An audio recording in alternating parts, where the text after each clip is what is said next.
Weekly Home Learning Plan, Week 1, Day 2, October 6, 2020, Tuesday. 8 a.m. to 8:30 a.m. Utilize Project Feng exercise. Join with your family members.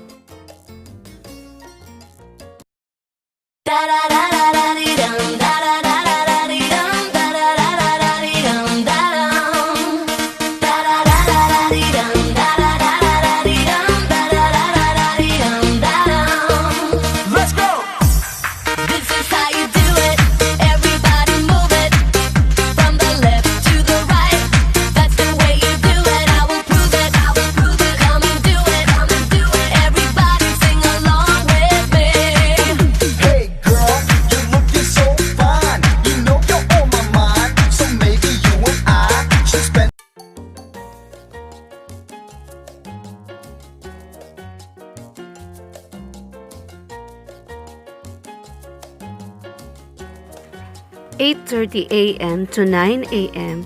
Eat breakfast and get ready for the scheduled lesson. New research suggests that eating breakfast together, a family can have an even greater impact on the health of family members, particularly adolescents.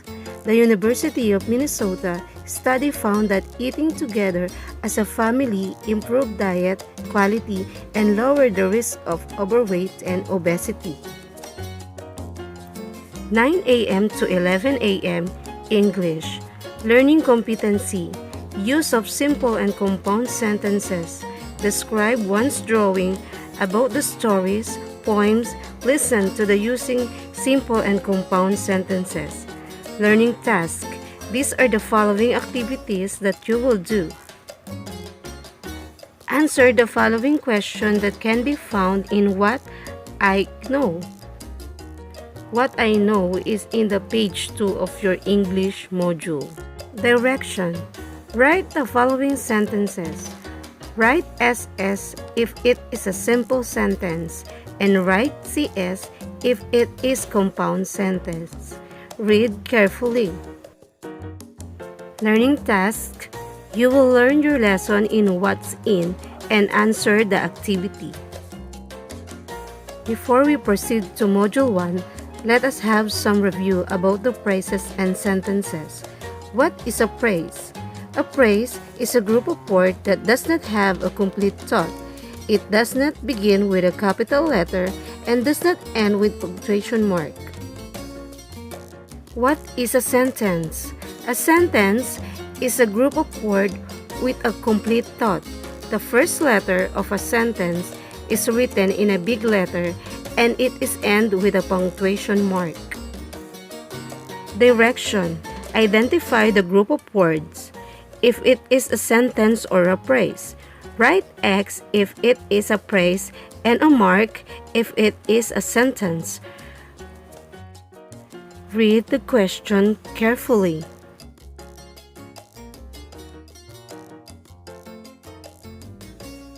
Read and understand the story in What's New and answer the following question. Let us read the story. The Ant and the Grasshopper in a Field One Summer Day. A grasshopper hopped about, chirped, and sang to his heart's content. An ant passed by. On his back, he carried a grain of corn he had harvested. He walked with a great effort. He needed to take the grain of corn to his home. "Why not come and have a chat with me?" said the grasshopper, "instead of working and carrying that food on your back." "There must be a food for the rainy days," said the ant, "and you can do the same." "Why bother about the rainy day?" said the grasshopper. "We have plenty of food at present." The grasshopper sang all day. He played his guitar all day long. The ant went on his way and continued to work and work. When the rainy days came, the grasshopper had no food. He found himself cold and hungry. The ant saw him. He pitied the grasshopper and offered him some food to eat. The grasshopper knew what he needed to do next time. Now, after you read the selection, kindly answer the following question. Read the question carefully. Open your English module on page 6 to see this question.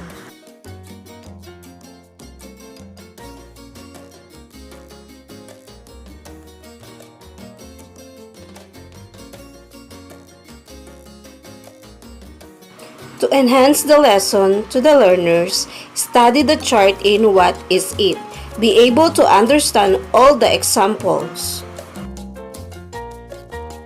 I have here a chart below. Please read the following sentences written in the chart.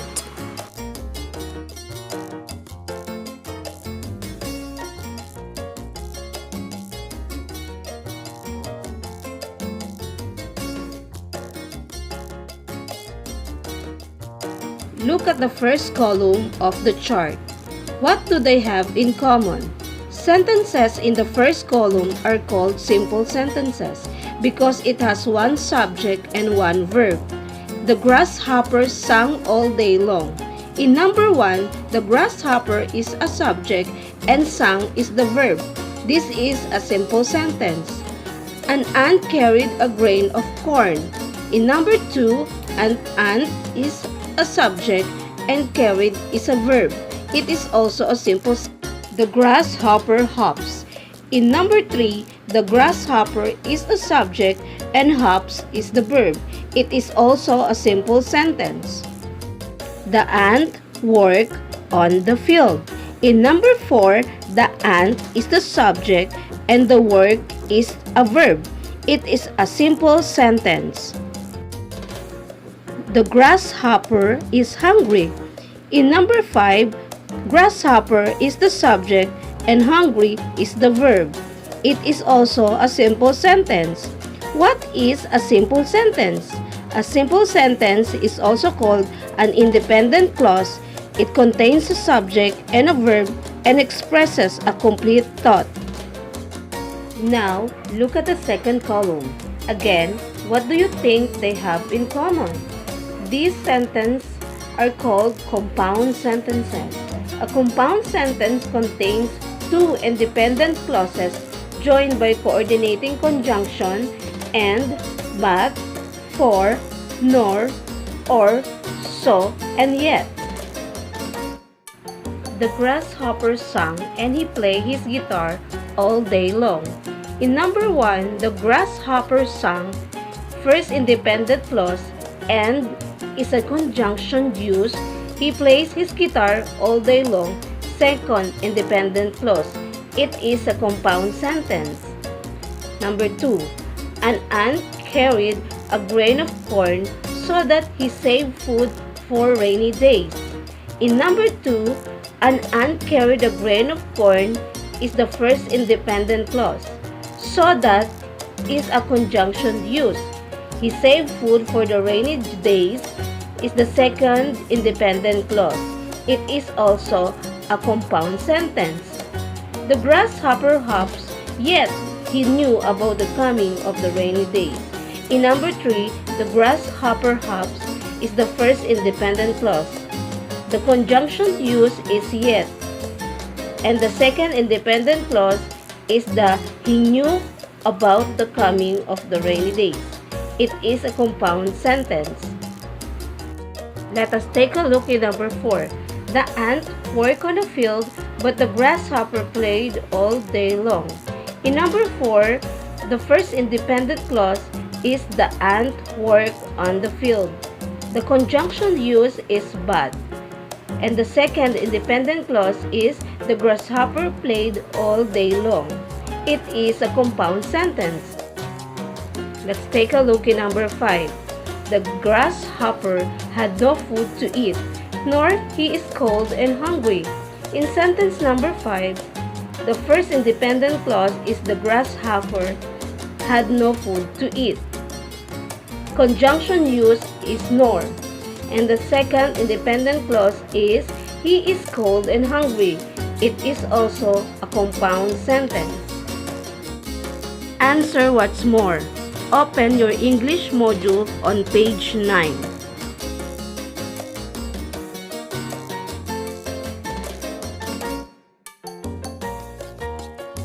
To determine if you learned the lesson, answer the "What I have learned" on page 10 of your modules in English. What I have learned. Now that you are equipped with necessary information about a simple and compound sentence, let us try to complete the given paragraph below. Fill up the blanks with the correct answer.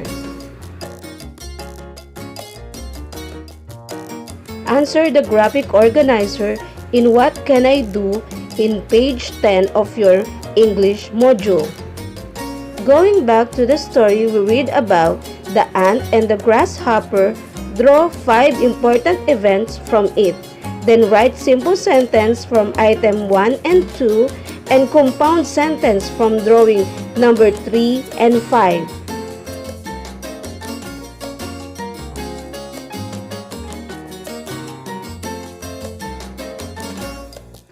To know more what you have learned, answer the activity assessment, page 11 and 12 on your English module.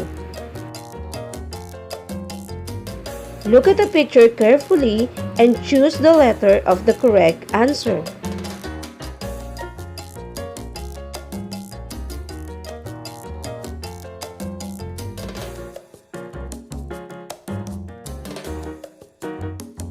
Answer the additional activities, page 12 of English module. Additional activities, page 12.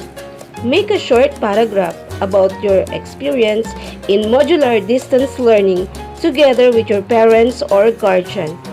Please make it sure that you use simple and compound sentence in making your paragraph. 11 a.m. to 12 noon, break time. 12 noon to 2 p.m. Math, Learning Competency, nakababasa at nakasusulat ng bilang hanggang 10,000. Learning Task, narito ang mga kailangan mong gawin sa araw na ito para sa ating aralin. Simulan ang aralin sa pagsagot ng subukan sa pahina 1. Subukin.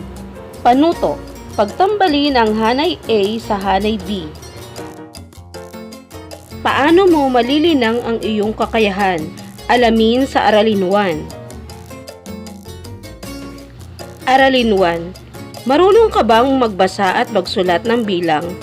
Mahalaga ba na marunong tayong magbasa at magsulat ng bilang? Bakit? Mahalaga na marunong tayong magbasa at magsulat ng bilang sapagkat ito ay ginagamit natin sa pang-araw-araw nating gawain. Kahit saan tayo magpunta, makatutulong ito upang lalo pang mahasa ang ating kaalaman. Madali natin itong maiintindihan kung gagamitin natin ang isip, sipag at tiyaga kahit gaano pa ito kahirap. Gawin ang gawain sa pagsagot sa balikan. Panuto, ibigay ang place value at value ng digit na may salong guhit. Tignan ang gawain na ito sa pahina 2 ng inyong module sa mathematics. Upang lubos na maunawaan ang aralin, basahin ang pag-aralan. Ang tuklasin. Tuklasin. Basahin ang sitwasyon. Napakinggan ni Marisa noong ika-16 ng Hunyo mula sa tagapagbalita sa radyo at telebisyon na umabot na sa 26,781 ang kumpirmadong positibo ng pandemyang COVID-19. 1,103 ang namatay at 6,552 ang gumaling. Pinaalalahanan ng DOH ang lahat na mag-ingat sa virus na ito sapagkat ito ay hindi natin nakikita. Panatiliin ang paghuhugas ng kamay ng maayos, gumamit ng mask kahit saan magpunta at panatilihin ang social distancing. Sa ganitong paraan ay maiiwasan natin ang virus na ito. Isinulat ni Marisa ang bilang sa ganitong paraan. Tignan natin kung tama ang kanyang pagsulat ng bilang.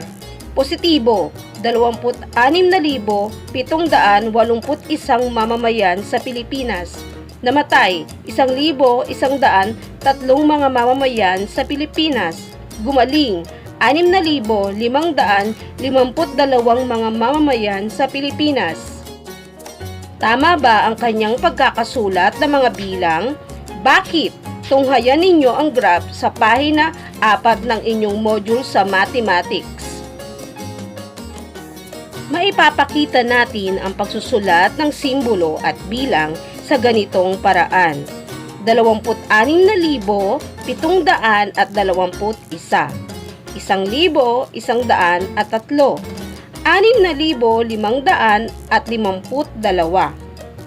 Para lalo pang mapalawak ang iyong kaalaman, sagutan ang gawain sa suriin. Makikita ang suriin sa pahina 5 ng inyong module sa Mathematics. Isunod natin ang pagyamanin na makikita sa pahina 6 hanggang pahina 7 ng inyong module sa Mathematics. Gawain 1. Panuto. Hanapin ang mga number words sa puzzle. Maaari itong makikita pahalang, pababa, at paurong. Gawain 2. Isulat ang bawat bilang sa pamamagitan ng salita. Basahin ang nasa isa-isip upang lubos na maunawaan ang aralin. Ang isa-isip ay makikita sa pahina 8 ng inyong module sa Mathematics. Isa-isip. To write numbers from 1,001 to 10,000, start reading or writing from the biggest place value down to the lowest, or from left place value to right place value. Halimbawa, 7,451.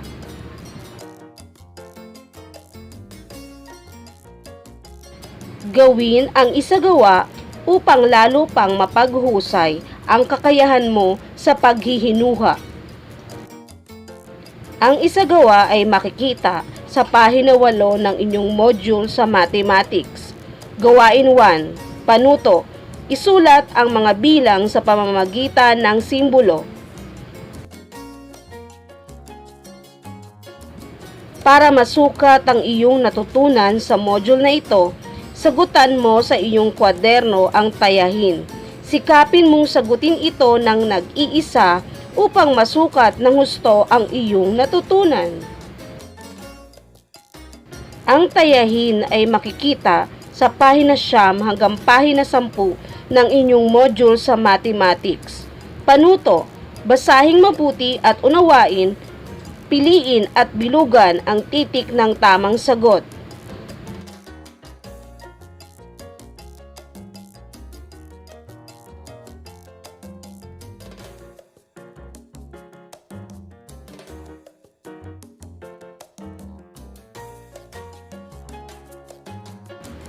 Bilang pagninilay tungkol sa ating aralin, gawin mo ang karagdagang gawain. Sulatan mo ang nakalaang espasyo para sa gawaing ito.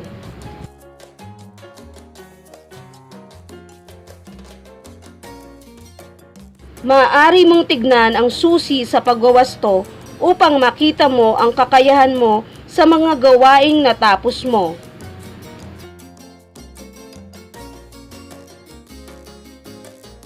2 p.m. to 3 p.m. Kumustahan sa pag-aaral ng mga bata sa mga aralin kung ito ba ay nasusundan at naiintindihan. Maaari magtanong ang guro sa group chat ng mga bata. Maaari nilang masundan kung ang mga bata ba ay natuto at maaari rin silang magbigay ng kanilang suhestyon kung hindi naiintindihan ng mga bata ang mga gawain. Ang output o sagot ng mga mag-aaral ay ibibigay ng kanilang mga magulang sa paaralan ayon sa itinakdang araw at oras ng guro. Maghintay sa anunsyo, paalala ng guro sa kanya-kanyang GC o group chat ng bawat section. Sa pagpunta ng mga magulang o guardian sa paaralan ay mahigpit na ipinatutupad ang minimum health protocols ng DOH at IATF. Maraming salamat po. Sana po ay Nakatulong sa inyo ang video na ito upang madali ninyong maituro sa inyong mga anak ang pangalawang araw ng ating weekly home learning plan.